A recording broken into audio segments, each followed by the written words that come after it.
রবিউল আউয়াল মাস বড় বরকতের মাস, রহমতের মাস, দোয়া কবুলের মাস।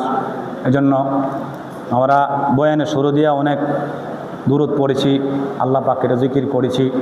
এজন্য মুখতাসারভাবে আমরা আমাদের অনেকে এখানে আছি, মা নাই, বাবা নাই, অন্ধকার কবরে আছে।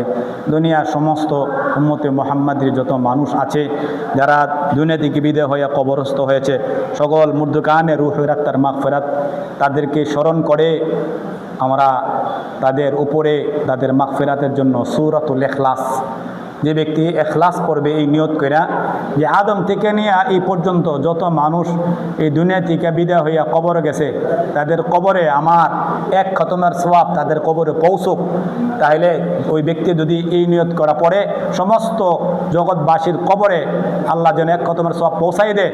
আমার আব্বা আম্মা তো আছেই, সমস্ত বাসীর কবরবাসীর কবরে যেন এক খতমের সওয়াব পৌঁছে, এই নিয়ত করে যদি কোনো ব্যক্তি সূরা ইখলাস পাঠ করে, তাহলে আল্লাহ পাক প্রত্যেকটা কবরবাসীর কবরে এক খতমের সওয়াব আল্লাহ পৌঁছাই দিবে।